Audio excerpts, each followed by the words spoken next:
beaucoup d'être là. Je vais faire passer une petite feuille de présence pour les masters. Pour ceux qui ne sont pas du master, merci d'être venus. Donc on est dans la dernière séance, la deuxième séance du cycle Art et Migration. Donc on a eu une introduction très englobante sur les circulations d'objets, de culture, de savoir dans la première séance. Et là, on va poursuivre par une séance consacrée aux littératures en migration, on peut dire ça. Donc je laisserai Héloïse présenter notre conférencière de ce soir. Je vous donne juste de mon côté un petit peu la suite des événements. Que vous ayez en tête aussi les prochaines dates. Donc on se retrouvera le 6 janvier pour la prochaine séance qui s'appelle l'hospitalité en action artistique. Donc avec Sylvie Marchand qui est anthropologue et artiste qui va nous parler de son expérience entre ces deux mondes, artistique et scientifique. Le 3 février, on aura une conférence qui s'appelle « Danse et anthropologie, traverse et traversée de frontières ». Donc, avec deux intervenants, une doctorante en anthropologie de l'EHESS qui s'appelle Marie Lasserre et Tierno Ndiaye, qui est chorégraphe et danseur. Et donc, ils ont co-écrit une pièce de danse. On aura la dernière séance, comme d'habitude, avec une table ronde, cette fois où on essayera de transposer un peu cette thématique art et migration à l'échelle locale en faisant discuter plusieurs structures poitevines de la région qui travaillent sur cet investissement dans l'art de publics migrants ou qui utilisent les arts pour diverses activités. On aura normalement, me semble-t-il, aussi une petite performance artistique pour la dernière séance de la table ronde. Donc ce sera le 3 mars. Et ça sera au Palais. Voilà. Donc on sera... Au Palais de Justice ? Oui. Ouais, hors les murs. L'ancien palais. L'ancien. Voilà. Je te donne la parole, Héloïse. Merci beaucoup, Brenda. Donc, merci à tous les deux, donc Jordan Pinel et Brenda Le Bigot, avec qui j'organise ce cycle de conférences sur migration internationale et lutte contre les discriminations. En aparté, mais c'est aussi en introduction à la conférence que va nous donner Elara Berthaud, signaler l'existence donc d'une collection chez les éditions d'Acre. Donc là, pour le moment, ils ont sorti trois volumes. Donc c'est dirigé par Daniel Senovia, qui est enseignant à Migrinter, Stéphane Bicalo, qui est lui enseignant en littérature, en lettres et langues, et Marie Cosnet, qui est une traductrice, écrivaine et qui est très très investie. Je vous invite à suivre ses écrits parce que c'est une femme qui est très investie dans justement la protection l'accueil en fait même des migrants à Bayonne, parce qu'elle est de là-bas. Et donc eux, tous les trois, ils ont décidé de donner leur chance et la possibilité à des jeunes migrants d'éditer en fait leur parcours. Donc ils se sont rendus compte, ça a été à l'occasion d'ateliers d'accompagnement, parce que je ne l'ai pas précisé, mais Daniel Senovia est juriste. Donc lui, il accompagnait ces mineurs sur plutôt des questions de droit. Et en fait, il y en a un jour qui lui a envoyé carrément son texte et lui a dit, voilà, moi j'ai écrit ça, etc. Et donc il s'est rapproché de Stéphane Bicalo et Marie Cosnet pour voir comment valoriser ces écrits-là, cette parole qu'on a rarement. Donc il y a 3 volumes. Donc le premier, c'était Stéphane Ngacho, c'est un très beau texte, donc c'est celui que j'ai lu. Après, le deuxième, c'est 1 sur 1000 de Mohamed Sanoussi Fadiga. Et Sur le chemin de ses rêves, le dernier de Baba Fotso Toukam Junior. Et donc, ils vont continuer comme ça cette collection qui donne la parole à ces jeunes. Et donc, ce soir, on va aussi parler littérature, puisque c'est le champ d'investigation disciplinaire d'Elara Berthaud, qu'on remercie chaleureusement d'avoir répondu à notre invitation un peu au pied levé. Donc, Elara Berthaud est chargée de recherche Sciences Po Bordeaux. Donc c'est le labo, enfin l'institut s'appelle Les Afriques dans le monde. Et elle a travaillé sur les littératures d'Afrique, au Niger et Guinée particulièrement, sur la question de l'histoire et de la mémoire. Et elle participe aussi à la revue Multitude, dont elle vous parlera, pour laquelle, en fait, quand on l'a sollicitée, c'est sur la base d'un article qui est paru dans ce numéro précis, où elle parle de 4 voix, 4 genres et 4 écrivains et une écrivaine dont elle va nous parler.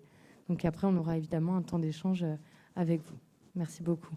Merci beaucoup. Je dois parler là, c'est ça ? Ok. Merci beaucoup pour l'invitation, je suis ravie. Je suis venue un peu au pied levé, donc voilà, vous recevrez peut-être au pied levé. N'hésitez pas à me dire si jamais c'est pas du tout clair. Donc je viens vous présenter en fait un numéro de revue, donc c'est la revue Multitude, et donc c'est un dossier. Donc Multitude, c'est une revue très généraliste. Il y a de l'anthropologie, de la géographie, du design, de l'architecture, voilà. Et donc il n'y a pas beaucoup de littéraire, et donc il m'avait demandé de faire un petit dossier, donc ce qu'ils appellent une mineure. Il y a des gros dossiers, c'est des majeurs, et des petits dossiers, c'est une mineure. Moi j'ai une mineure, et donc on avait fait quelque chose. Voilà, le sommaire de la mineure, c'est sur les littératures, les représentations de la migration dans la jeune production littéraire contemporaine francophone. Donc, je vais vous présenter 4 auteurs. C'est majoritairement des entretiens, mais pas que. Alors, il y en a un que vous devez connaître si vous suivez l'actualité éditoriale, c'est Mohamed Bougar Sarr, récipiendaire du prix Goncourt pour son dernier. Mais avant, il avait fait 2 purs hommes, et avant, sur l'homosexualité au Sénégal, et encore avant, il avait fait Silence du cœur, qui est une enquête fictive, enfin qu'il a vraiment faite, mais qui retranscrit différemment, dans un village en Italie, avec une association d'aide aux migrants. Et donc c'est un roman choral, c'est-à-dire qu'il y a plusieurs voix qui se mélangent. Et donc je vous le fais passer parce que j'imagine que vous ne les connaissez pas. Par contre, j'en ai besoin après. Et donc, j'ai changé de genre à chaque fois. Donc ça, c'est un roman. Je présente aussi un Guinéen qui habite en France, entre Conakry et Paris, qui s'appelle Hakim Bah. Et lui, il fait du théâtre. Et il a représenté un fait divers, en fait. Donc, vous avez sans doute entendu parler, Yagin et Fodé, 2 petits jeunes d'une dizaine d'années qui se sont cachés dans un arrière-train d'avion et en fait qui sont décédés en cours de route. Et ils avaient emmené leur bulletin de notes comme preuve qu'ils étaient des bons élèves, quoi. Et donc ça a traumatisé la Guinée. Tout le monde connaît Yagin et Fodé aujourd'hui à Conakry. Et il y a plusieurs œuvres littéraires autour. Et donc À bout de sueur, c'est leur récit, complètement fictionnalisé. Ils inventent que leur maman était partie et donc du coup qu'ils s'entendent plus avec leur papa. Voilà. Et j'aime beaucoup Hakim Bah parce que il y a beaucoup didascalies. Et les didascalies sont lues par les voix aussi. Et donc, en fait, il y a des coupures de presse qui sont données par les artistes, par les acteurs. Donc, il y a un entremêlement de voix comme ça. Et donc, voilà, je le trouve très intéressant. Et Hakim aussi organise un festival de théâtre à Conakry. Et donc, il travaille beaucoup, qui s'appelle l'Univers des mots. Et donc, je trouve qu'aujourd'hui, c'est une des voies très actives de la production littéraire africaine. Voilà. Un autre romancier, mais qui, lui, est vraiment un peu particulier, c'est Gauze. Il vient de la performance. Il a écrit un roman, vous le connaissez peut-être, pour un roman qui s'appelle Debout payé, qui est... plein de petites scénettes. Il raconte quand il était vigile chez Sephora et Camaïeu. Et donc, c'est une satire de la société de consommation. Voilà. Et Debout payé, ça l'a fait connaître. Et ça, moi, je considère que c'est beaucoup plus joli. Ça, c'est Camarade Papa.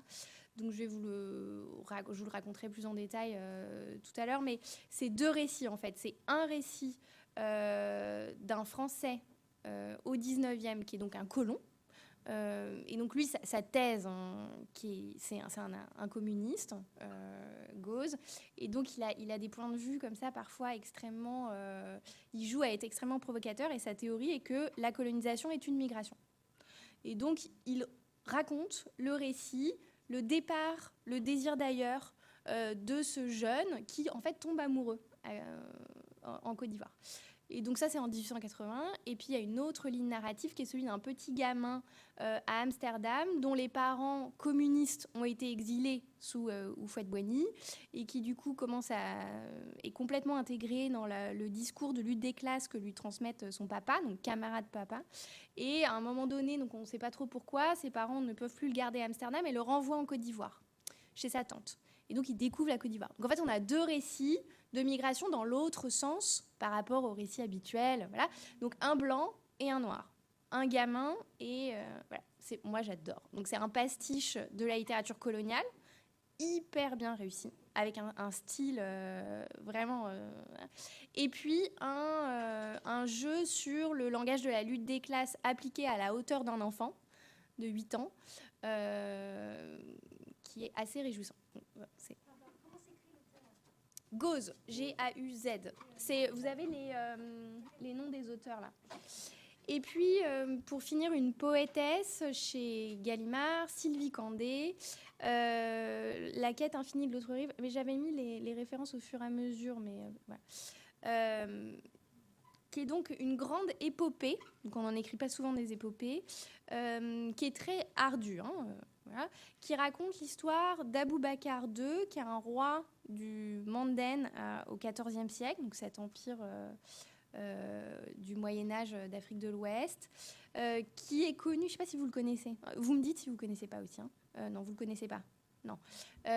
En fait, il est un peu connu en Afrique de l'Ouest parce qu'il aurait mandaté la découverte de ce qu'il y aurait de l'autre côté de l'Atlantique. Et donc, il aurait envoyé des pirogues. Et donc, une première fois, elles reviennent. Et puis, il repart avec toute sa cour. Et en fait, il ne revient jamais. Donc, une des hypothèses, c'est qu'il aurait découvert l'Amérique. Et donc, Sylvie Candé s'empare de ce récit. Et elle fournit plusieurs fins alternatives. Donc, c'est intéressant en termes fictionnels aussi de trame, quoi. C'est-à-dire qu'elle fait des fins différentes. Et une des fins, c'est une alliance entre cette cour impériale, ils sont des centaines de pirogues à partir, et les gens qui ne sont pas encore appelés les Indiens en face. Voilà. Et le dernier chant, c'est un chant complètement contemporain, qui est des migrants qui vont en Europe aujourd'hui. Donc voilà, elle met ces 2 désirs de voyage en parallèle et je la trouve très intéressante parce qu'elle fait vriller l'écriture de l'histoire, quoi. Elle interroge l'histoire des possibles. Voilà. Donc voilà, ça c'est le dernier.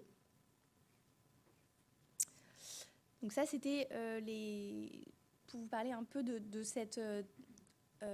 voilà, ce panorama. Donc, Sylvie Candé est un peu plus âgée, mais sinon, Akimba, il a la trentaine, Gauz, il doit avoir 40 ans, et Mohamed, il a 35 ans, enfin 30 ans, 32 peut-être. Donc, c'est vraiment une jeune génération d'écrivains qui, me semble-t-il, ont une voix intéressante. Donc, ce que je vais faire avec vous, c'est présenter des extraits et donc lire un peu avec vous des extraits.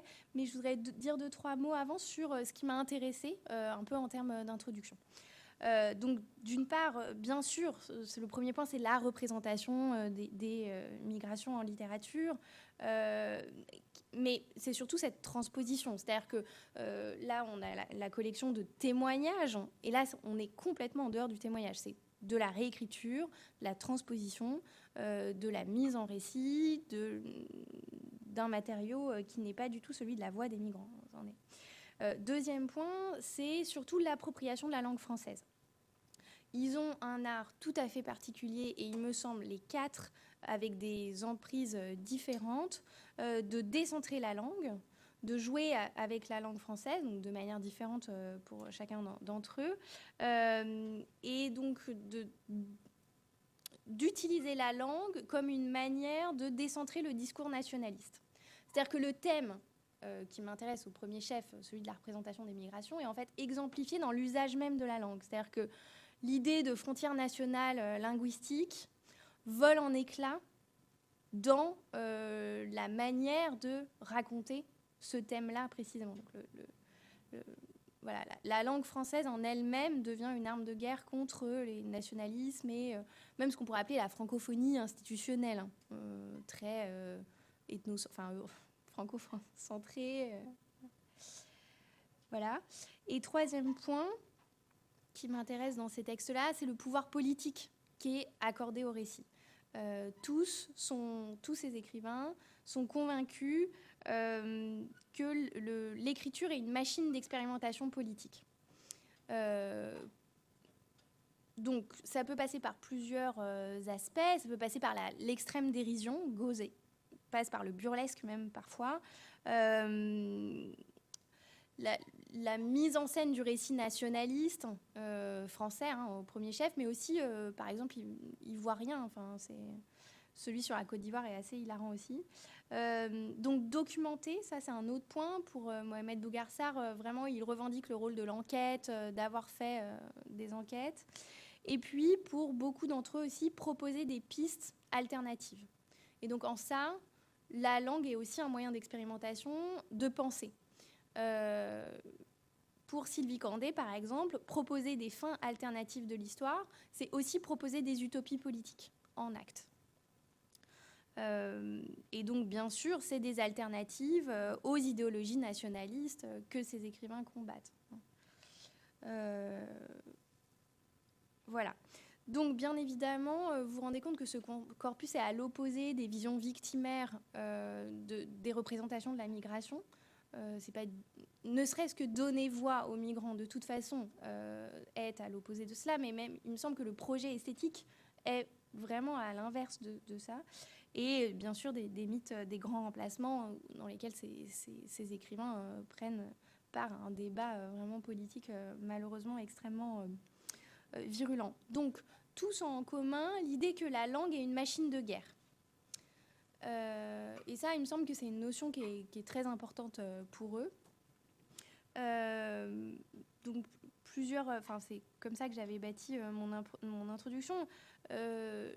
La langue est une machine de guerre, d'abord, ça c'est le premier, certainement la première preuve, c'est que la langue est un voyage en elle-même. Et Gauze revendique de creuser dans la langue française, d'aller chercher l'archaïsme, de montrer qu'en fait il y a du latin dans le français, que certainement également il y a des multiples strates en contradiction à l'intérieur même de l'orthographe des mots.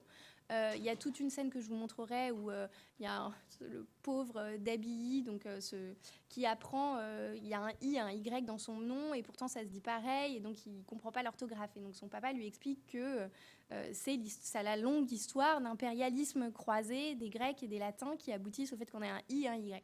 Et donc c'est vraiment une portée politique pour lui, c'est-à-dire que la pureté de la langue est un mythe, de toute façon, même à l'intérieur du français dit blanc. Et alors après, à partir de là, donc ça c'est le premier point, mais à partir de là, il s'en donne à cœur joie, c'est-à-dire qu'il fait exploser la langue française à l'intérieur des langues du monde vivantes, africaines et autres. Ça l'intéresse, le lexique communiste l'intéresse tout autant que le latin et que le bambara à l'intérieur du français.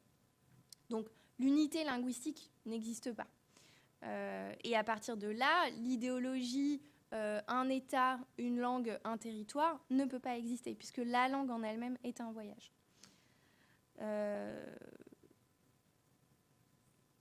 Voilà, donc tous les archaïsmes chez Sylvie Candé, elle revendique l'idée d'une épopée.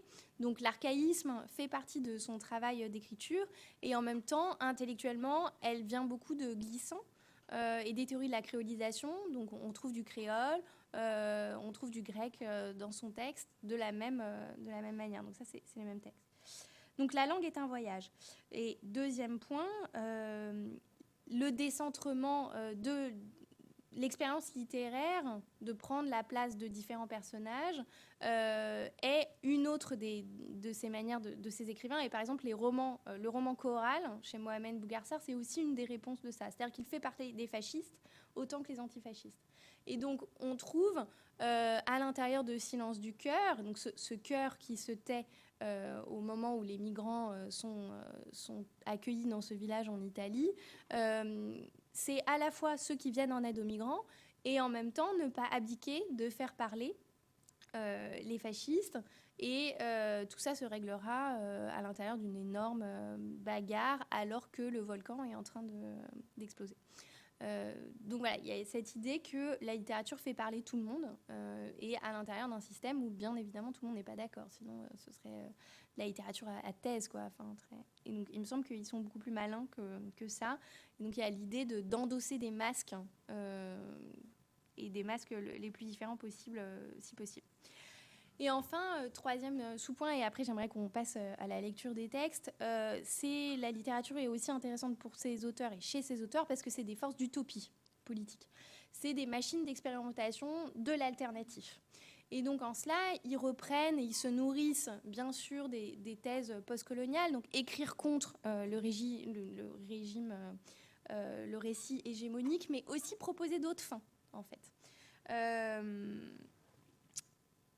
Donc le texte de Mugarsar se clôt sur la fin d'un monde, et donc avec cette idée de qu'est-ce qui va advenir. Et puis très littéralement, Sylvie Candé fait des uchronies. Je ne sais pas si vous êtes familier, utopie c'est un autre mot, mais une uchronie c'est qu'est-ce qui se serait passé voilà, si Napoléon n'avait pas gagné à Waterloo. Voilà, c'est qu'est-ce qui se serait passé si en fait ce roi du XIVe siècle avait vraiment mis pied en Amérique à la place de Christophe Colomb, ou en décalage. Voilà.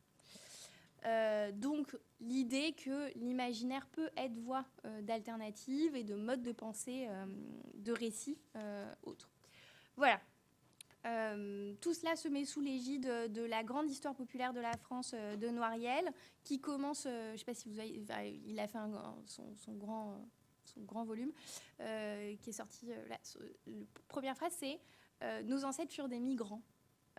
Et Gauze reprend ça au pied de la lettre. Voilà.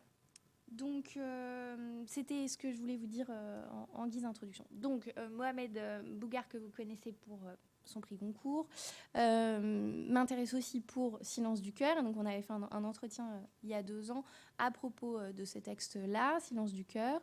Et vous voyez ? On voit, hein. Voilà. Et donc c'était pour montrer le cadre formel, c'est-à-dire qu'il y a plusieurs chapitres, il y a plusieurs voix, et à l'intérieur de ces voix multiples, on a aussi un journal intime. Et donc c'est le journal intime de Jogoy, qui est sans doute un des doubles de Bougar à l'intérieur du texte, qui est le personnage d'un ancien migrant devenu traducteur pour l'association italienne. Et donc, au début, on suit son parcours. Et au fur et à mesure, il se met à raconter dans son récit sa propre traversée. Et donc, il raconte dans sa traversée qu'ils ont tué leur passeur par-dessus bord. Donc, c'était pour montrer juste il y a l'idée de faire document. Et donc, en fait, de se rapprocher de cette forme primaire dont on parlait là, sur l'idée de récit de manière très littérale. Donc là, je vous lis parce que c'est un des exemples de vraiment le plus littéral possible de ce que ça peut être la représentation de la traversée. Il y a ça aussi. Donc le 4e jour de voilage, parce que j'arrive pas à lire là. Au milieu de l'après-midi, quelques hommes influents de la barque, 3 plus précisément, décidèrent de se débarrasser du navigateur. Ce n'est pas lui qui nous sauvera, il nous a trompés, il ne sert à rien. En 3 phrases, son destin était scellé. Je crois que le navigateur avait senti le danger approcher lorsqu'il avait vu les 3 hommes s'entretenir en aparté. Il dut deviner que c'est de son sort qu'on délibérait. Je le vis sortir un petit pistolet de son sac. Quand les 3 hommes, après avoir facilement convaincu plusieurs autres passagers de la nécessité de l'abandonner, se tournèrent vers lui, il pointa l'arme sur eux et tira. On n'entendit qu'un petit clic mécanique. L'arme s'était enrayée.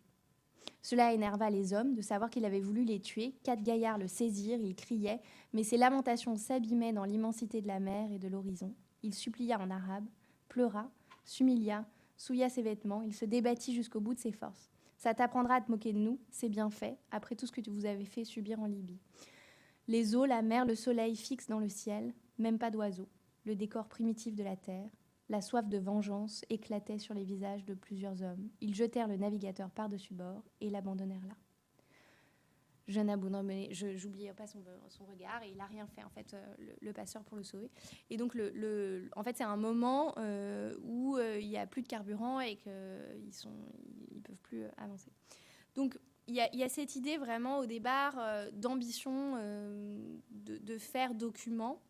Donc ça, il le fait à de multiples reprises et sous des formes différentes. Et puis, Jogoy, c'est aussi un personnage que je trouve vraiment très intéressant. Donc, vous voyez, c'est grisé, hein, et c'est pas la même typographie. Donc, formellement, c'est un récit qui est vraiment tout à fait intéressant, parce que ça part dans tous les sens. D'ailleurs, je ne sais pas si vous avez lu le Goncourt, mais c'est pareil, ça part dans tous les sens. Il y a 3 parties, il y a 3 sous-parties. Vous avez des sous-sous-parties, des récits enchâssés. À l'intérieur, on nous raconte des contes, des fables. Voilà. Et donc là, il fait totalement la même chose. C'est comme ça qu'il écrit. Et puis, donc, Jogoy, il a cette manière que je trouve drôle de chercher quand même, tout de même, à faire donc, la traduction littérale. Et puis, il a des réflexions sur la traduction que je trouve magnifiques. Il dit à un moment, qu'y a-t-il de mieux pour les hommes? Avoir une seule langue qu'ils parleraient tous, ou plusieurs langues qui pourraient se traduire entre elles? Les hommes étaient-ils plus riches avant ou après la perte unique de Babel? Le Dieu de l'Ancien Testament, je suis fatiguée, a cru détruire Babel en leur ôtant cette langue adamique. Il n'a en réalité fait que contribuer à la construction d'une autre tour. Les hommes se comprennent toujours. Babel n'a jamais cessé de se bâtir, mais elle a changé de sens. Elle n'est plus verticale, mais horizontale. Elle ne cherche plus à rallier le ciel, elle tente de relier les hommes. Il n'est pas dit qu'elle réussisse. Voilà, Jogoy parle plein de langues, 6 africaines, le sérère, le malinké, le peul, le wolof, le saracolé, le bambara, et bien sûr le français, l'anglais, l'arabe, etc., l'italien après ici. Bon, ce que je trouve très beau, c'est cette... En fait, je ne sais pas si il est très proche intellectuellement du philosophe qui s'appelle Souleymane Bachir Diagne, qui est un grand philosophe sénégalais. Ils sont sénégalais tous les deux. Vous ne voyez pas non, je vous l'ai écrit...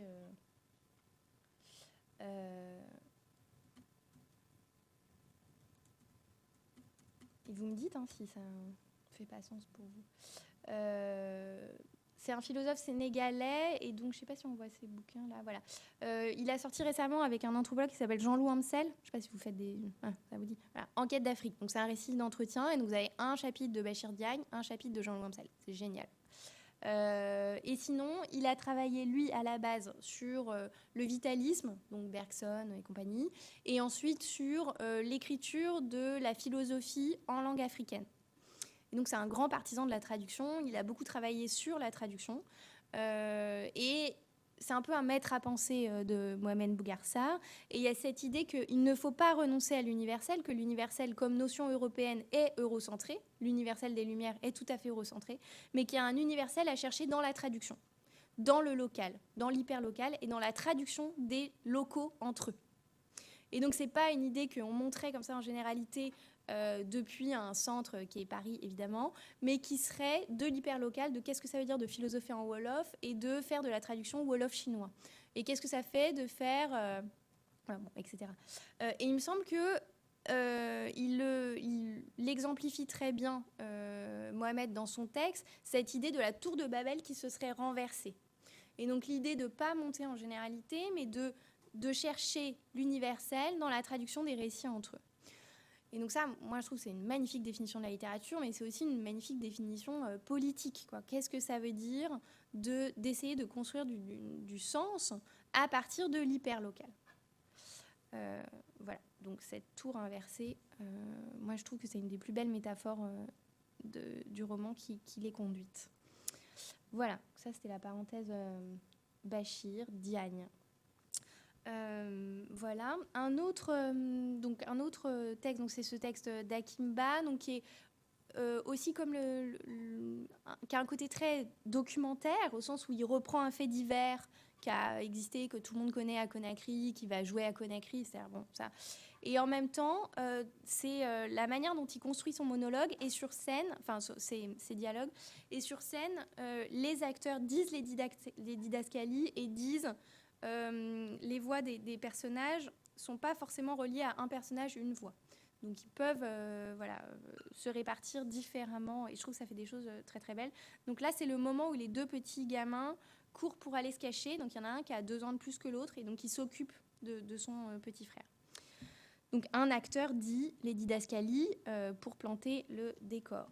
Homme en gilet fluorescent, ligne blanche, infinie, mouvement de passagers, embarquement, dernier passager. Donc c'est le plus grand qui s'adresse au plus petit. Cours pas comme ça, je te vois bien, allez, viens, vite, vite, faut pas traîner, il n'y a plus de temps, qu'une question de minutes. Ils vont décoller. Pas vrai, même pas habillé. Regarde comme t'es pas bien habillé, t'es pas du tout bien habillé, avec ça tu vas congeler.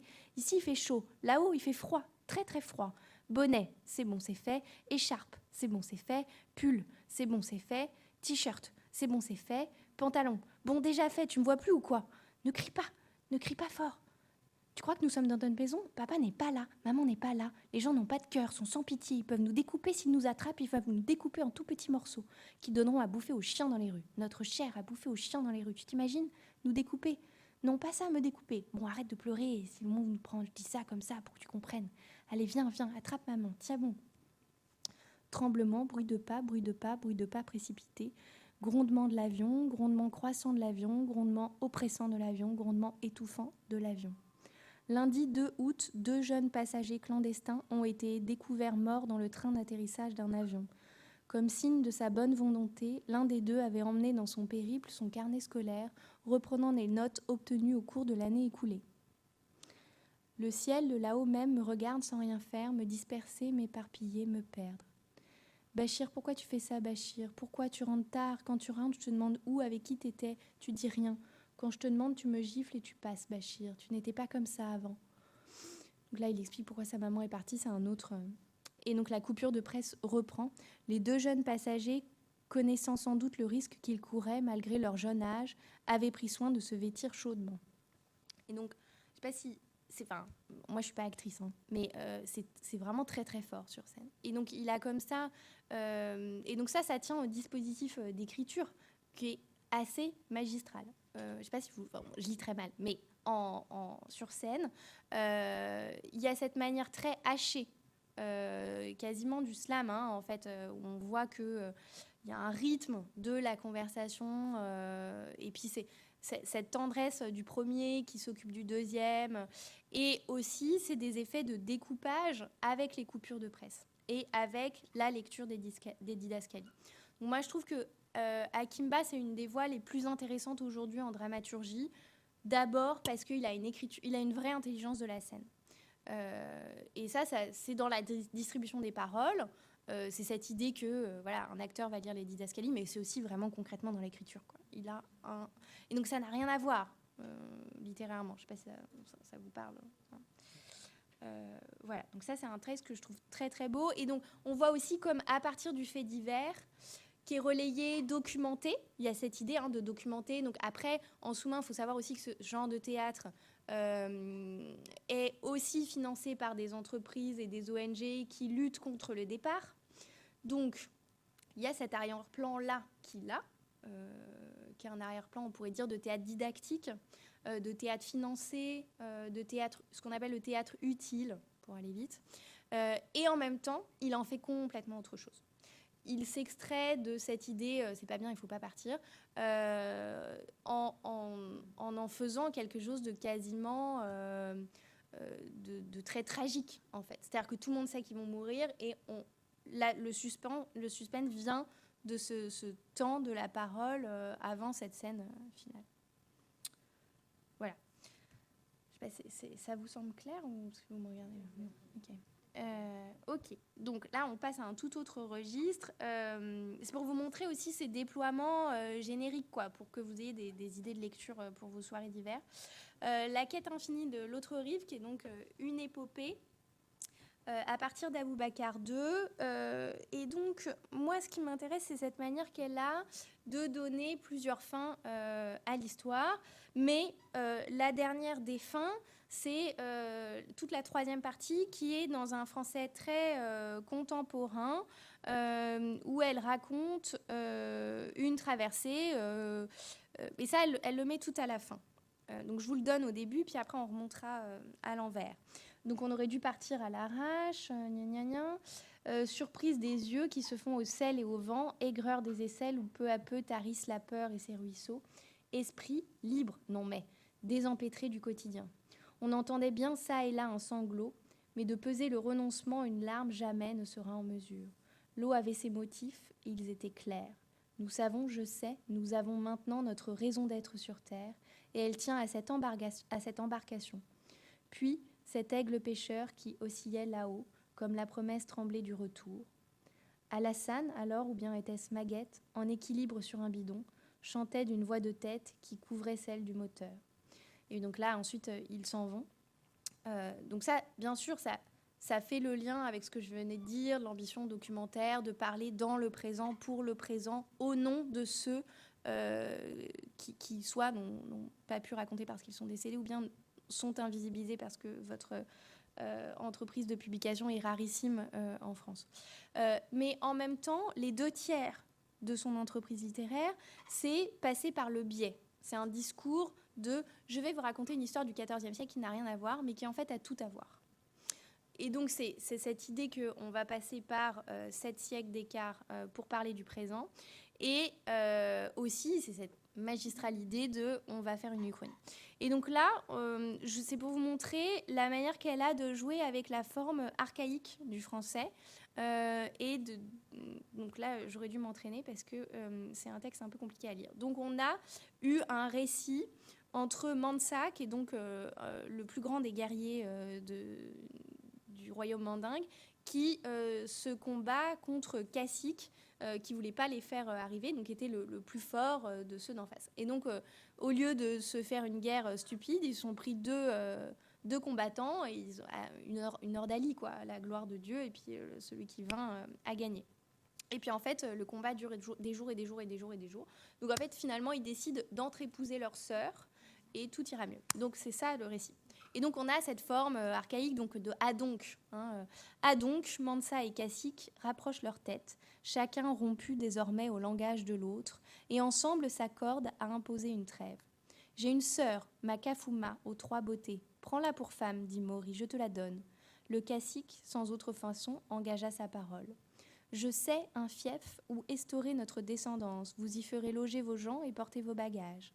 Les princes s'accolent, donc accolés, mettent leur cou ensemble, enfin leur tête ensemble, en échangeant leurs gentilices, car l'affaire, croyez-moi, fut intense.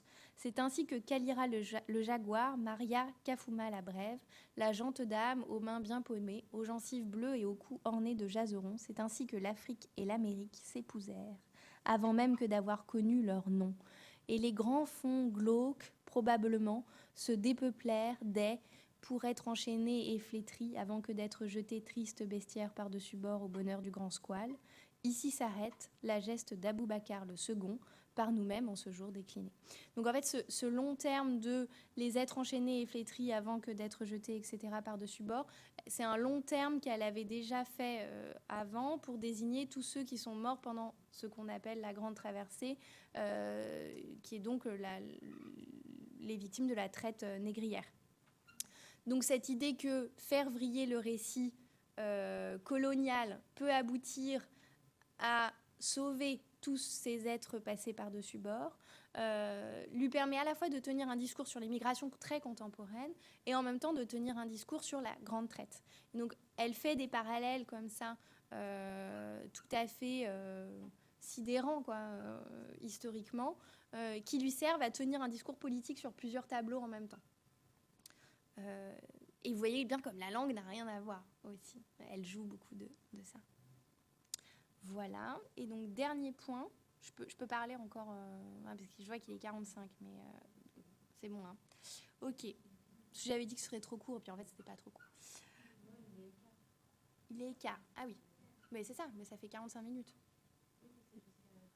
Ah bah très bien. Et donc, le dernier point. Camarade papa. Donc je voulais vous montrer 2 extraits de Camarade Papa. Un qui montre le tout début où il pastiche le roman colonial. Donc c'est Binger en Côte d'Ivoire, Bingerville. Enfin, voilà. Donc Binger a fait ses mémoires que Gauze a lu. Donc lui qui vient de la scène de la performance, se met d'un seul coup dans le moule de cette langue française hyper voilà. Et puis il l'a fait vriller dès le début parce que ça le fait marrer.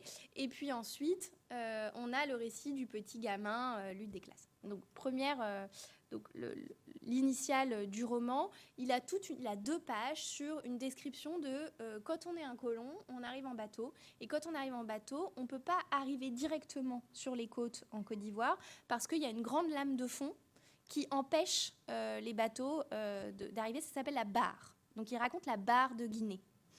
Voilà. Et donc, on a 3 pages sur une vague.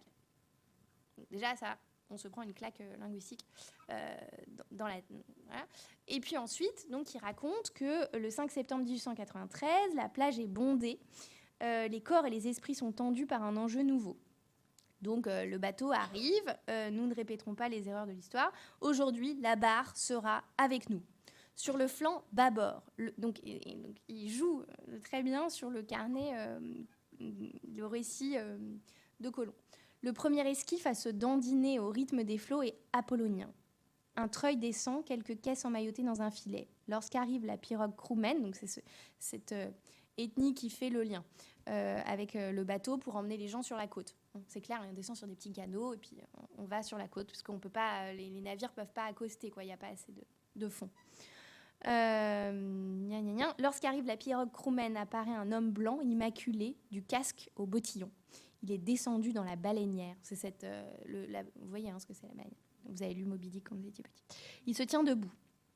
De la plage, on a l'illusion d'un homme marchant sur les flots. L'index et le majeur dans l'eau, puis porté à ses yeux.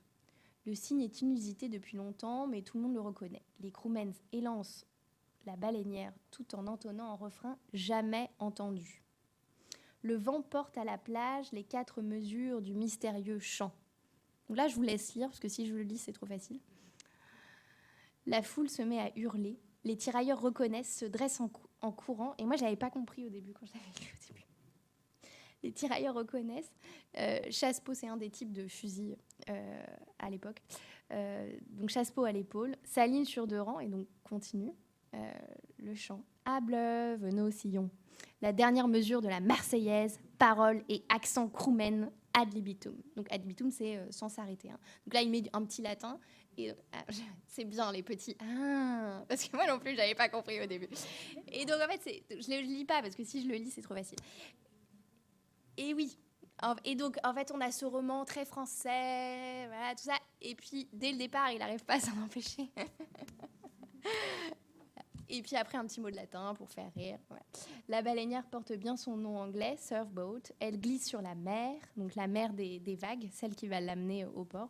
Les 7 pagaies sont brandies au ciel. L'homme blanc est debout, drapeau tricolore, à bout de bras, face altière, menton haut. En quelques manœuvres du barreur, la baleinière s'immobilise face à l'allée de tirailleurs, clameur et viva, etc. Et puis voilà, le personnage principal arrive. Voilà, donc moi, elle me fait mourir de rire cette scène, parce qu'en fait, au début, on ne comprend pas, quoi. Et donc linguistiquement, il se joue quelque chose dans c'est quoi le français. Et en fait, rien que ça, cette manière de dire je peux pasticher à l'extrême un récit colonial, et puis ensuite je peux vous faire douter de ce qu'est le français, et puis ensuite je vais revenir à un français très, très pur, permet de porter son message linguistique. Voilà, moi j'adore cette scène. Et alors, pour vous donner ce... Ah oui, je pensais que j'avais mis le petit Dabi qui n'arrive pas à écrire son nom. Donc ça, je vous dirai après. Donc ça, c'est l'autre personnage qui est ce petit, il me semble, qui n'est pas nommé, plus ou moins dans les années 90, qui revient d'Amsterdam vers la Côte d'Ivoire. Mais là, il est encore à Amsterdam. Et donc... Il raconte en fait qu'il est dans une allée où il y a les prostituées, donc c'est les femmes à bisous, et il comprend pas vraiment ce qui se passe, mais c'est tanti, quoi. Et donc il est élevé par des parents communistes. Des jours, des semaines, je ne sais quand maman est partie. Je prends un livre sur son bureau. Camarade papa, éteint, pressé de sortir. Il ne dit rien. Il ne dit jamais rien. Sauf pour la lutte émancipatrice des masses laborieuses. On descend dans les escaliers en cage. On habite pardon. Quelqu'un peut le dire? Non, merci. Rue Sainte-Anna, la maman de Marie. Devant la bouche de l'immeuble, les messieurs de la bande à Marie-Anna. Ce sont des suppositoires du grand capital. La police, force rétrograde aux ordres de la bourgeoisie, ne fait rien parce que le quartier est populaire. Wormestrat, on prend à droite. La rue de l'école, la rue des vendeuses de bisous aussi. Pendant que nous apprenons l'histoire, elles font le plus vieux travail du monde dans le plus vieux quartier de la ville. Je suis née là. Je connais toutes les vitrines à bisous et elles me connaissent toutes. Lors des sorties de la classe populaire, je bonjour toute la rue. Marco le jaloux me chuchote Claude Scac. Réaction, tirage automatique des cheveux et lutte de classe. On finit enlacés par terre. Les autres enfants de la classe populaire crient et rient. Les maîtresses se follent, etc. Donc là, vous voyez... Enfin, vous êtes sympa comme public, franchement. Vous faites bien ce qu'on attend de vous. Vous brillez bien au bon moment. Donc vous voyez la distance linguistique qu'on peut avoir entre... Et puis ça alterne comme ça, chapitre par chapitre. Et donc, le français est aussi beau dans les deux langues, mais c'est une démonstration de virtuosité avec des jeux de mots, les suppositoires du grand capital, moi je ne m'en remets pas, les forces rétrogrades appliquées comme ça. En fait, c'est des calques du discours de son papa qui sont intégrés à l'intérieur d'un discours enfantin. Et donc, ce frottement entre le discours enfantin, c'est quasiment une langue dans la langue communiste, et puis tous ces mots à hauteur d'enfant. Voilà. Et puis, alors, il y avait un dernier passage que je voulais vous lire, qui était le pauvre petit Dabi, parce qu'on va suivre Dabi dans son enfance, et donc il ne comprend pas pourquoi il y a un I et un Y, et donc c'est une autre scène d'école. À cause de l'orthographe de mon nom, la nationalité des I est la première subtilité qui m'interroge à l'école. Donc la subtilité des I, moi, ça... Il y a le I romain et le I grec. C'est ainsi. Arrête les questions idiotes et apprends, s'exaspère le maître. Les deux branches de leur Y, c'est toute la culture grecque. Les Romains l'ont ramassée en un point pour la rendre universelle. Le point au-dessus du I, c'est le début de la vraie civilisation. Voilà. Et donc, vous voyez bien que il arrive à démontrer que, le français est lui-même une langue charriée d'histoire, de langues diverses et d'impérialisme aussi divers, que les prétentions d'une francophonie qui serait toute lisse avec un français qui serait tout pur sont absolument improbables. Et il creuse les Français dans les deux langues, enfin dans les deux bouts, c'est-à-dire vers l'archaïsme, vers le passé, et vers les croisements multilingues, les créolisations, à la fois dans les argots de la rue et à la fois dans le français politique de la lutte des classes. Donc voilà, c'était un panorama des mises en récit donc, qui n'ont rien à voir avec les documents que vous avez là. Il joue avec le style de document, mais en même temps, c'est des réélaborations tout à fait différentes. Voilà. Et puis après, on pourra discuter d'autres... Il y a par exemple des anthropologues qui travaillent en ce moment avec des récits de migrants. Il y a Aïssatou Mbodj qui travaille avec Raphaël Griset, qui est un artiste... autour de la réélaboration de pièces de théâtre d'immigrés maliens dans des foyers qui sont revenus. Donc toute cette question du retour dans les années 70, qu'on fait des pièces de théâtre, voilà. Ça c'est intéressant, mais c'est pareil, c'est du document, c'est pas du tout le même type de réélaboration. Et il y a une jeune docteure qui s'appelle Claire Clouet, qui aussi fait un travail dans les foyers à Paris et qui travaille aussi sur la mise en récit de migrants. Donc ça, c'est d'autres types d'expérimentation.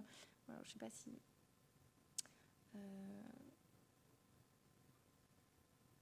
Voilà, donc je ne sais pas si on peut voir le... On peut voir ses chambres 107 sont... Voilà. Donc c'est sur les foyers. Voilà. La diaspora de la chambre 107, donc diaspora, enfin ethnographie musicale. Donc elle travaille sur le soninké, le rapport entre le soninké et le français. Ça c'est super ce qu'elle fait. Et puis le travail d'Aïssatou. Voilà. Donc elle travaille aussi sur le soninké et le retour, cette expérience de retour. Et elle est en lien avec Raphaël Griset. Voilà. Et donc c'est ça, c'est Somankidikoura. Donc Somankidikoura, c'est le nom d'un village au Mali fondé par des Maliens du retour. Et donc ils ont fait des pièces de théâtre. Voilà. C'est un super bouquin. Voilà. Et ça, c'est d'autres types de... C'est le matériau premier à partir duquel des auteurs s'en emparent. Voilà. J'ai fini pour mon panorama.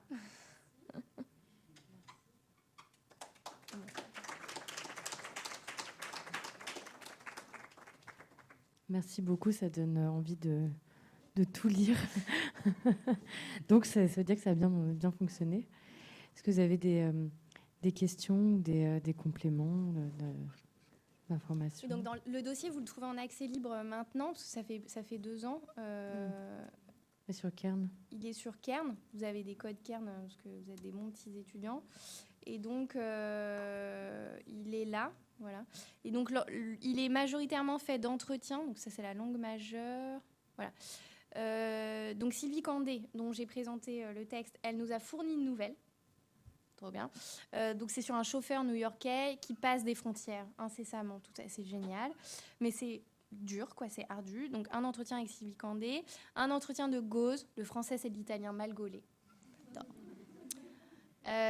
Une comédienne qui travaille avec Gauze, qui fait un portrait de Gauze, un entretien avec Bougard sur la forme polar, et un entretien avec Conakry aussi pour le refaire revenir un peu sur l'expérience, l'univers des mots à Conakry, comment on joue, comment on monte un festival.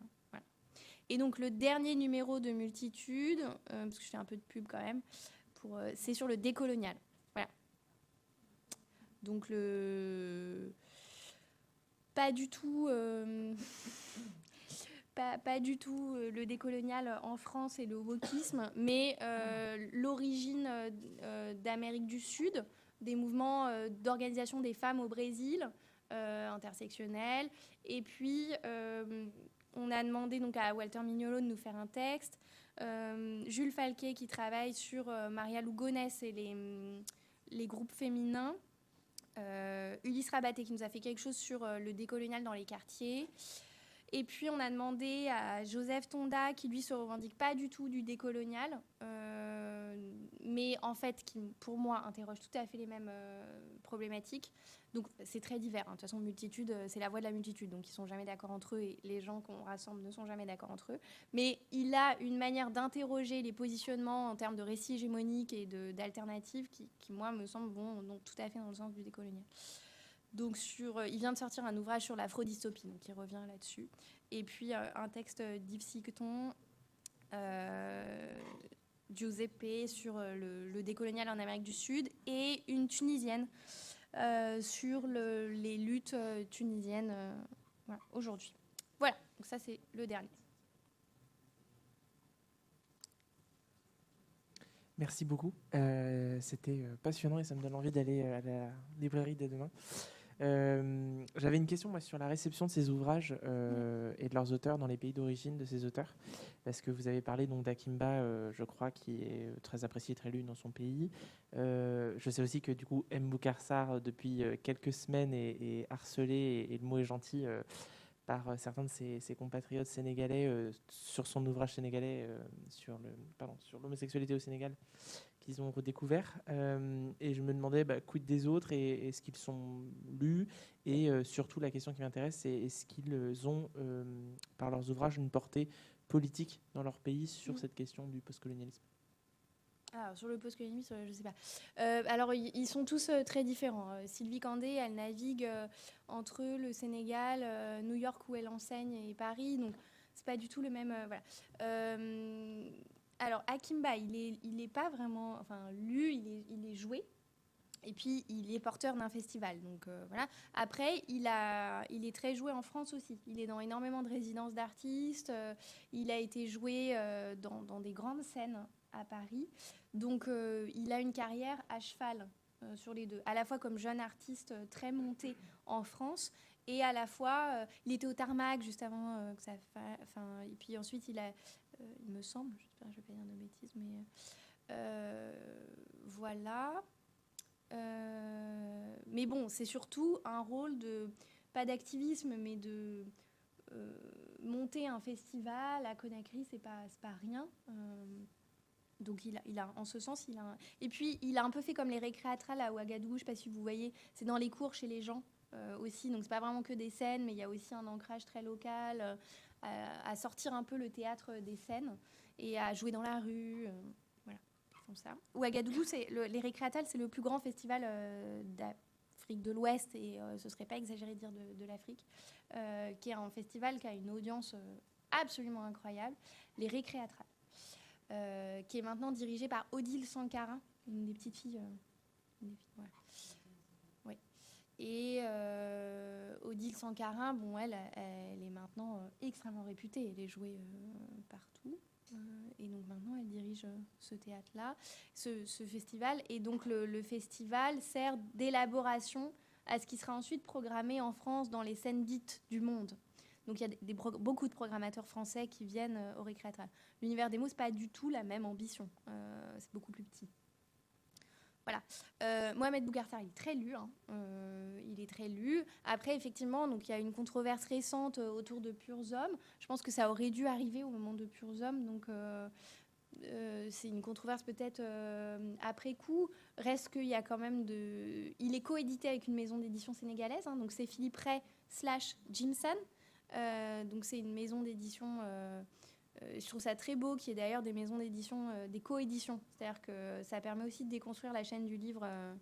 Voilà. Il y a énormément d'intellectuels sénégalais qui lui ont apporté leur soutien. Donc il est extrêmement soutenu. Souleymane Bachir Diagne, Felwine Sarr, c'est des gens qui le soutiennent. Voilà. Après, c'est inévitable. Il fait un livre sur l'homosexualité au Sénégal. Il fait un livre qui traite d'un tabou. Son livre traite de la manière dont le tabou se construit. Il est bien normal que le tabou ait un écho et un retentissement dans la presse. Enfin, ça me semble... et il s'en sort très bien. Et Gauze, alors Gauze, c'est encore un autre type... lui, je ne suis pas sûre que le Nouvel Attila soit très bien référencé dans toutes les librairies d'Abidjan. En revanche, il a une voix sur Facebook qui est extrêmement lue. Il a une audience... Autant Mohamed Bougarsar, il est très suivi sur Facebook, mais on voit qu'il aime pas trop ça. Enfin, il fait ça, je serai dans telle librairie, tel jour, machin. Mais Gauze, il en fait un laboratoire d'analyse littéraire. Donc, il balance comme ça des textes d'expérimentation. Et puis, il voit si ça prend, si ça prend pas. Voilà. Mais aussi, il prend des positions sur les vaccins, sur la politique, sur le fait que les routes sont mal entretenues, le fait qu'il y a des bacs-chiches qui sont exigés à tel et tel endroit, le fait que telle intervention le matin sur RFI était absolument inacceptable. Et son mur est un lieu d'agitation politique. Les réponses, les retours, à la fois littéraires, c'est-à-dire qu'il réagit à Sinzo Ahanza au Congo, qui est aussi un grand écrivain du moment, qui est aussi très sur Facebook, et en même temps, en termes politiques, quoi. Lui, il est très présent. Donc, c'est une autre manière d'être présente. Peut-être pas par l'objet livre, mais par des bouts d'un livre à venir, quoi. Ce qui, à mon avis, aujourd'hui, est une manière d'écrire vraiment qu'il faut prendre au sérieux, quoi. Merci. Oui, juste pour aller dans ce sens-là aussi, j'ai l'impression que ça commence à bouger aussi, que les écrivains et écrivaines sortent des collections genre Continent Noir, Voix africaines et toutes ces choses-là. Donc ça commence à rentrer un peu plus dans ou à dynamiter aussi cette séparation qui m'a toujours horripilé depuis que je suis arrivé ici entre français et francophone. Ouais. Parce qu'il n'y a pas de... Ouais. Donc ça, c'est une bonne chose. Et moi, j'avais une question, peut-être aussi une remarque, parce que Le camarade papa, c'est le bouquin de Gauze que je n'ai pas lu. Les deux autres, je les connais très bien. Mais là, le passage m'a rappelé un autre livre là, chez Attila de Mariam Majidi, là, qui s'appelle Marx et la poupée. Ok. Elle est iranienne, mais elle raconte un peu la même histoire aussi à Paris, l'exil et son papa communiste qui lui explique en fait les choses dans son nouveau pays, quoi. C'est un peu, c'est assez proche aussi avec des déformations de langue. Ouais. Et Black Manou, qui est le dernier roman de Gauze, est carrément sur les foyers. Donc c'est intéressant, sur la Socotra, vous voyez. Ça, la Sonacotra, oui, pardon. Et un regard sur Paris, je sais pas que j'ai pas encore vu de ce genre de radiographie de Paris. Oui, par les squats. Oui, par les squats. Parce qu'en fait, il n'a pas un rond. Enfin, oui.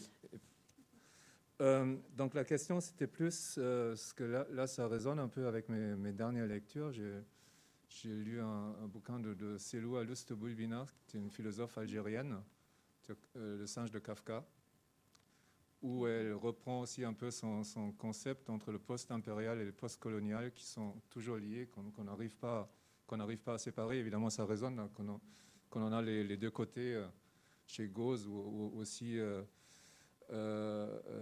l'autre, Condé, c'était un peu aussi dans le même genre, où on mélange en fait ces histoires, où les réintègre qui ont dans le discours officiel un peu une position séparée. Et moi, ce que je voulais dire, parce que Selwa Luste-Boulbina, donc elle dit que pour moi, c'était une belle image. Elle compare les occidentaux, les post-impériaux. Donc nous, avec une séparation idéologique qu'ils peuvent faire. Donc ils peuvent être gauchers ou droitiers. C'est plutôt idéologique la position par rapport à la colonie. Tandis que les Africains ou les colonisés doivent être ambidextres. Parce qu'à la fois, ils doivent se libérer de la domination, mais aussi un peu des concepts. Donc là, j'aimerais bien savoir comment, parce que je ne le connais pas assez, la Souleymane Bachir Diagne, comment il fait avec ça. Donc d'un côté, il y a une question de traduction, évidemment, mais qu'est-ce qu'il fait avec les concepts il travaille sur Bergson, non, il utilise Bergson. Donc c'est Luste-Boulbina, il dit, en plus, dans un premier temps, il faut qu'on passe par les concepts qui nous ont colonisés. Parce qu'ils font partie de cette colonisation intellectuelle, de toute manière. Et elle voit juste une différence dans les pays qui peuvent recourir à une tradition arabe, parce que là c'est plus équilibré. Mais tous ceux qui passent par le français, ils sont aussi prisonniers en fait de ces concepts. Je ne sais pas si Souleymane problématise ce côté-là ou pas. Je ne saurais pas dire, par rapport à Selwa Luste-Boulbina, je ne sais pas du tout ce qu'il en pense. En tout cas, il pense bien sûr l'impérialisme, mais lui, il appelle, je ne sais pas comment dire, il ne l'aborde pas de cette manière-là. Il ne pense pas le clivage comme l'aventure ambiguë, par exemple, d'un clivage qui serait, chez Cheikh Hamidou Kane, vraiment qui mène à l'aliénation, de la dépression, de cette idée qu'il y a deux cultures. Et donc, en fait, la souffrance d'être ambidextre, c'est ça, hein, si je reprends cette idée d'être sur les deux points, qui est une souffrance interne, de devoir ménager avec deux cultures. Lui, il le voit pas en termes de souffrance, parce que, bien sûr qu'il pense l'impérialisme et le poids, l'oppression, mais il est amené plutôt à déconstruire cet universel par en haut pour essayer de faire fourmiller par le bas des multitudes possibles. Donc en fait, il n'y aurait pas droite-gauche, il y aurait beaucoup d'autres en face. Et donc il n'y aurait pas un seul bloc qui serait le bloc colonisé et un seul bloc qui serait le bloc colonisateur. Il y aurait une multitude. Et il pense d'ailleurs la diversité linguistique du Sénégal. Pour lui, il n'y a pas juste le Wolof. Il montre que le Wolof, en fait, il est colonisateur de plein d'autres langues. Et il s'est fait d'ailleurs reprendre là-dessus, parce qu'il y a les Wolofophones qui ont dit non, pas du tout. Alors qu'en fait, c'est une évidence linguistique qu'il y a des langues minorées à l'intérieur du Sénégal. Donc, il pense comme ça qu'il y a bien sûr une prédation des langues entre elles. Il n'est pas iréniste, mais il montre simplement qu'il y a plusieurs strates et que l'opposition, elle n'est pas binaire et qu'une des voies de sortie, c'est de les faire fructifier entre elles. Et voilà, donc ça, bien sûr, on peut penser que c'est un modèle pacifié, mais je ne pense pas. Disons qu'il complexifie, on n'aurait pas besoin que de deux mains, quoi.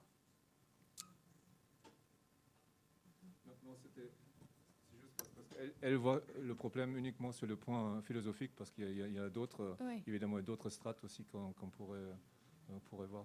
Oui. Donc c'est la réflexion sur la domination qui passe aussi par des concepts qui sont pas propres à eux. Donc il faut en créer d'autres, ou d'innover, ou d'expérimenter, ou de bricoler aussi des choses.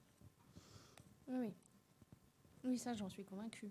Mais il n'a pas pensé le problème en ces termes-là. En revanche, il y a des beaux chapitres sur la notion d'universel et d'impérialisme dans En quête d'Afrique. Est-ce qu'il y a d'autres questions ? Et j'avais noté autre chose aussi, mais non. Merci, bonsoir. Je voudrais d'abord vous remercier pour votre intervention et aussi vous remercier sur un autre point parce que durant mon parcours universitaire, vous avez eu un impact très important pour moi puisque j'ai dû faire en licence un exposé à partir d'extraits de votre thèse. Et donc, c'est aussi ce qui m'avait motivé pour la première fois à faire de la recherche en histoire, pour le coup, puisque je suis... Qui était votre prof? Céline Potier. Oh. Voilà. Donc, parce que je me suis pris de passion pour le personnage de Samori Touré, donc sur tous les processus de résistance à l'impérialisme et tout ce côté justement que vous évoquiez de non-binarité, de ce qu'on voit souvent comme des deux blocs. Donc ça a énormément... ça a été très important pour moi parce que ça vraiment, ensuite, ça m'a plongé dans plein de littératures qui m'ont passionné, que ce soit justement l'aventure ambiguë qui a été une de mes premières entrées, par exemple, ou ensuite lire Amkoulel, l'enfant Peul, enfin toute cette littérature qui voilà, m'a beaucoup changé de perception justement de l'Afrique, en réalité de l'Afrique de l'Ouest plus particulièrement. Donc voilà, je voulais avant tout vous remercier pour. Et vous êtes pour en ça. histoire maintenant? Bah, du coup, non, je suis en migration internationale. Ah bah oui. Parce que je n'ai pas suivi du coup l'inspiration que Céline, vous m'aviez ouais. donnée, mais bon. C'était, Non, mais moi, je pense qu'on peut ouais, voilà. Non, mais je pense qu'il faut choisir un objet et après, on se pose la question de la discipline. Voilà. C'est sûr. À la fin, on s'y retrouve. Voilà. On met un chapeau et puis on dit, voilà, je suis littéraire. Mais... Merci. Je suis très touchée. Une autre question. Pardon, il y a des centaines de gauzes sur Facebook. C'est lequel? Ah, Armand. Armand, d'accord. Il est hilarant. C'est un grand gaillard comme ça avec marqué CCCP sur son t-shirt. Ok. Il est suivi par des milliers de personnes. Hein. Et moi, c'est ma lecture littéraire. Voilà, chaque matin, je me dis, ah tiens, je vais lire. Enfin, non, pas, j'exagère. Mais... Et il y en a un autre que je peux vous conseiller sur Facebook, c'est Shinzo Aonza, avec 2 A. Alors lui, c'est pas du tout sur l'immigration. Donc c'est à la fois un artiste plasticien et un romancier. Et donc il a écrit un bouquin que moi j'adore qui s'appelle Généalogie d'une banalité. Et donc c'est sur l'extractivisme. Donc c'est une ville où c'est des gens qui piochent sous leur maison pour ramasser 3 bouts de ferraille, quoi. Puis bon, bah, voilà, la ville s'effondre. Mais c'est très beau. Et lui, sur Facebook, il est très bien aussi. Si vous voulez des petites lectures littéraires. Et ça n'a rien à voir. Moi, j'avais une petite question sur... Enfin, une question. C'est juste que l'exemple de Gauss avec le fait d'aborder le colon qui va comme une migration m'a fait penser... et puis aussi le travail sur la langue m'a fait penser à... Rouge impératrice de Leonora Miano, où il y a... on est dans un futur... je sais pas comment on dit, mais bon, proche. Et les Européens se réfugient en Afrique et se retrouvent... Et se retrouvent du coup dans une situation un peu de migrants. Précarité. Voilà, précarité. Ils n'ont pas de papier, dans mon souvenir. Ouais. Enfin, ils doivent renouveler leur papier régulièrement. Ils s'appellent les... Bon, j'ai oublié le nom, mais... Et donc, ouais, je me demandais si c'était aussi un ouvrage... Alors, je l'avais pas du tout envisagé comme ça. Pour moi, alors il y a tout un autre courant que je trouvais intéressant, qui est celui de l'anticipation, de la science-fiction. Et donc, dans ma tête, elle est plus dans la généalogie de Abdulrahman Ouaberi, qui a écrit un bouquin qui s'appelle Aux États-Unis d'Afrique, qui est l'idée, enfin une utopie ou une dystopie, ça dépend dans quelle... de quel sens on se pose, c'est l'Afrique est unie, impériale, puissante, et il y a une crise économique et dramatique interethnique en Europe. Et donc, il y a une toute petite Française qui vit, je ne sais plus où, à Djibouti peut-être, enfin je dis Djibouti parce qu'il est djiboutien, mais je ne sais plus dans quelle ville. Et elle va en quête de ses origines en retournant en France. C'est ça le truc. Donc, bon, c'est cette idée Et donc moi, je trouve que dans Rouge Impératrice, elle se place dans cette lignée-là de fantasme d'une Afrique unifiée politiquement et type Wakanda. Donc il y a aussi Black Panther dans ses références. Et je trouve que c'est pas tant l'idée que la colonisation a été une migration. Je trouve que dans Gauze, il y a vraiment une idée de relire à la fois côté africain et côté français cette idée d'un grand récit impérial, de le déconstruire et de dire en fait c'est aussi juste un récit de départ de voyage. Ça dépend et pourquoi les expats c'est pas des migrants d'abord, et puis côté africain c'est aussi une bombe politique de dire ça, c'est-à-dire que c'est quand même dire les Français avaient envie de voyager, c'est un peu léger quand même. Donc des deux côtés, il est extrêmement provocateur. Il me semble que ce qu'il veut dire est très intéressant. Il est très fin. Bien sûr, il y a eu un impérialisme économique. Bien sûr, il y a eu des ravages. Mais là, il montre que le voyage est universel. Et c'est ça qu'il veut montrer. Et c'est un colon très sympathique, en fin de compte, ce Dabi. Il voit des ordures dans son entourage. Mais lui, il est très sympa. Voilà. Donc, je ne sais pas si je réponds à votre question. C'est-à-dire que, oui, dans le renversement de perspective, mais en fait, il me semble Léonora Miano, elle est plus dans une perspective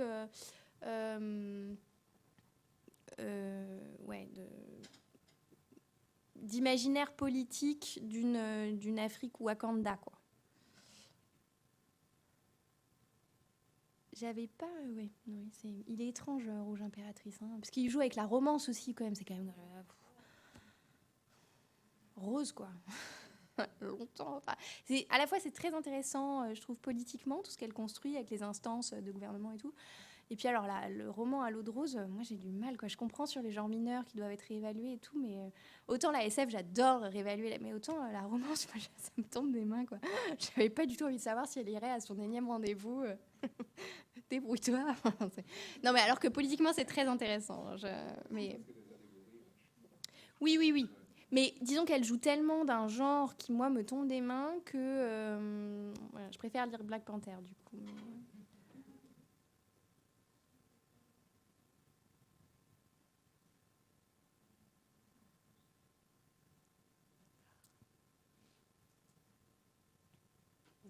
Non, mais enfin, voilà. Par ailleurs, c'est un très bon roman, Rouge Impératrice. Je sais pas si...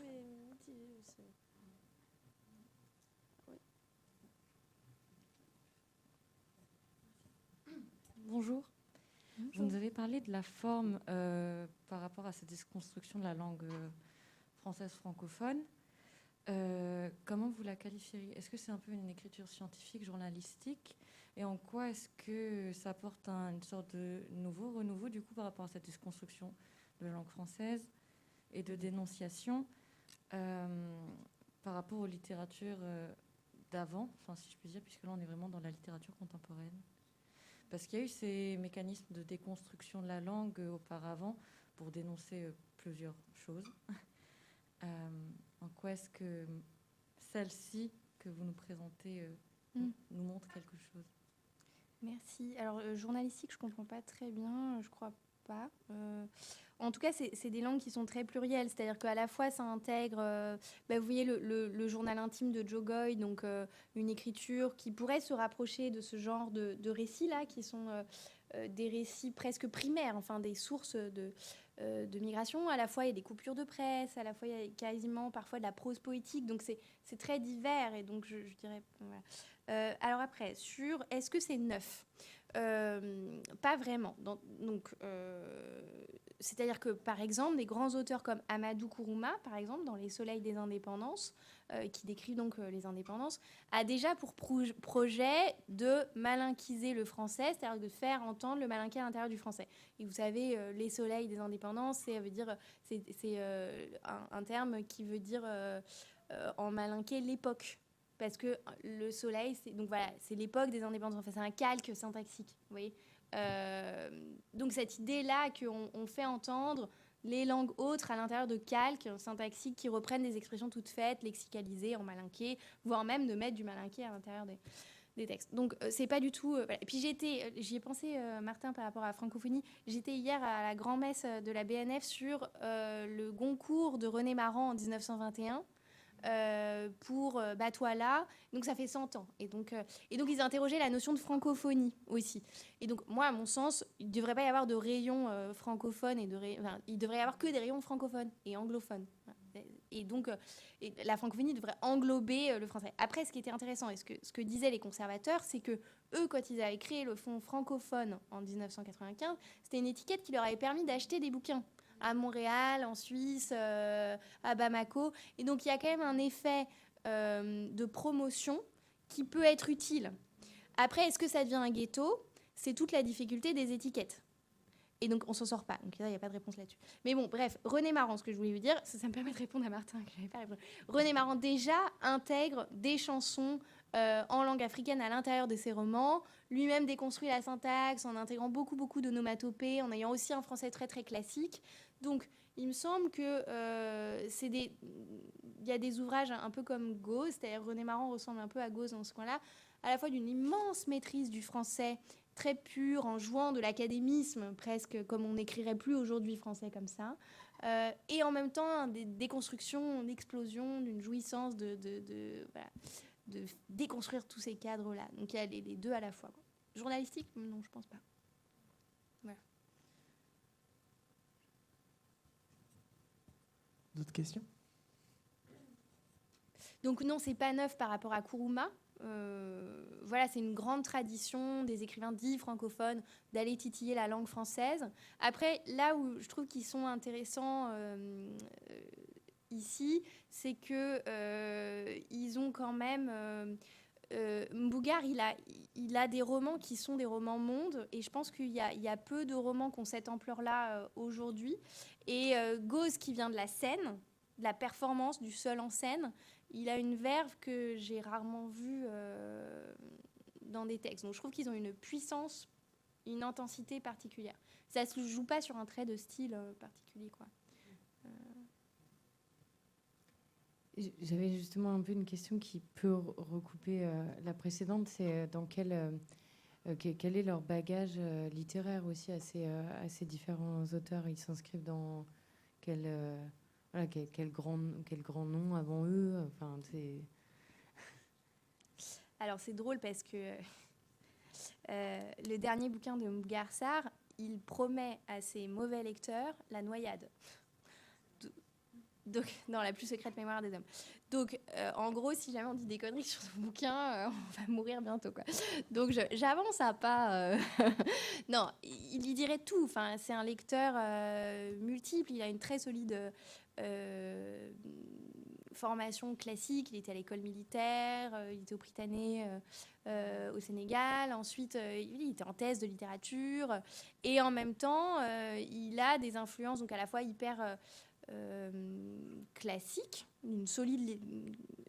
En même temps, c'est l'exergue. Donc c'est dédié à Yambo Wologem, La plus secrète mémoire des hommes. Et en même temps, l'exergue, donc le premier texte qui est cité au début des romans, vous savez, c'est Bolaño. Donc c'est vraiment Amérique du Sud, grand roman monde, Toto aussi, avec, je sais pas, ça dit Toto, Total, Toto, avec plein de bifurcations, des personnages qui reviennent, et puis réalisme magique un peu sur les bords, Garcia Marquez et compagnie. On n'est pas vraiment sûr que le romancier, en fait, ce soit pas un sorcier, mais ça on le saura jamais. Enfin.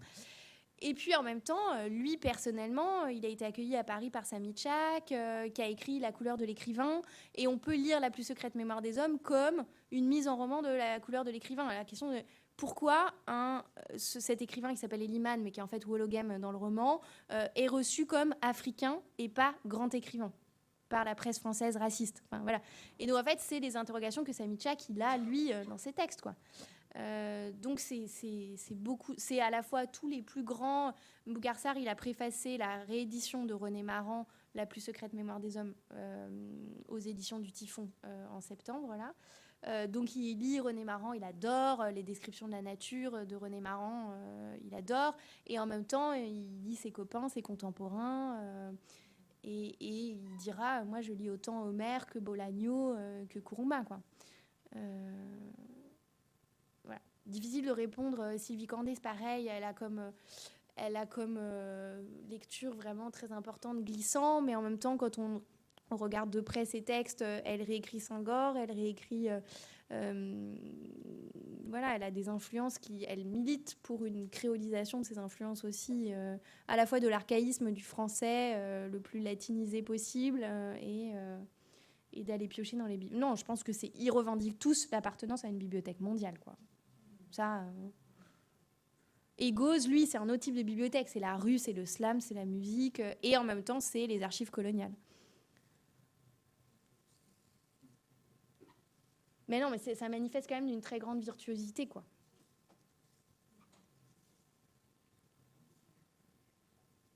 Non, je sais pas, ça vous paraît beauté en touche? Non. Non, c'est une belle ouverture pour conclure. Bien. S'il n'y a pas d'autres... la dernière question, voilà, si vraiment vous avez une dernière question, c'est le moment. Ah.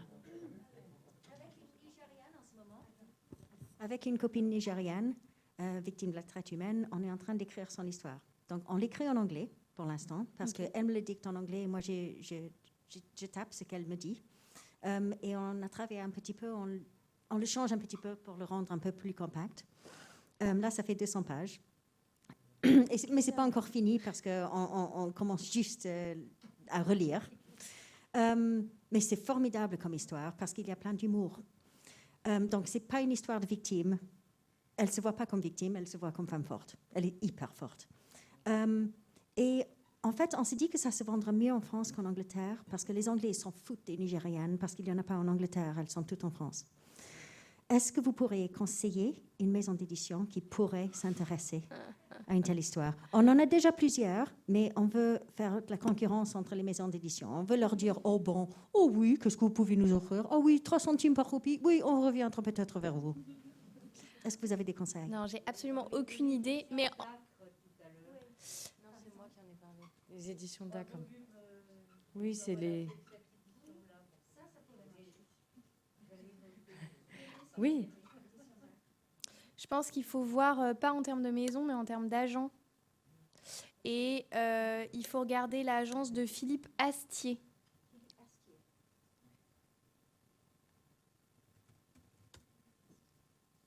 Non. Ah oui, forcément. Bah oui. Pardon. Ah non. Mais non. Pierre, pardon. Pierre. Et puis, il faut aussi demander à un monsieur qui s'appelle Raphaël Thierry. Lui, ça, je suis sûre. Qui est donc pas ça. Voilà. Qui travaille, c'est lui qui gère la plateforme Edit Africa sur... il travaille sur le marché du livre. Et en ce moment, il est agent littéraire, mais il a aussi une ancienne formation de travail sur les maisons d'édition africaines et le marché du livre. Voilà. Mais il travaille avec Pierre Astier, c'est pour ça. Voilà.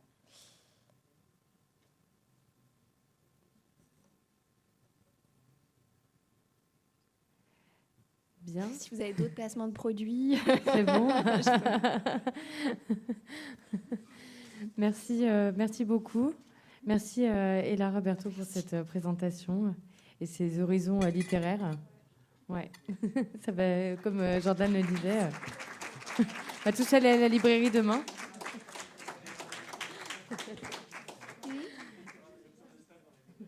Voilà, c'est ça.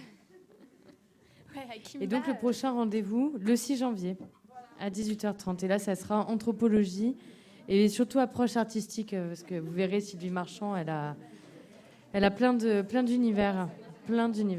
Merci beaucoup.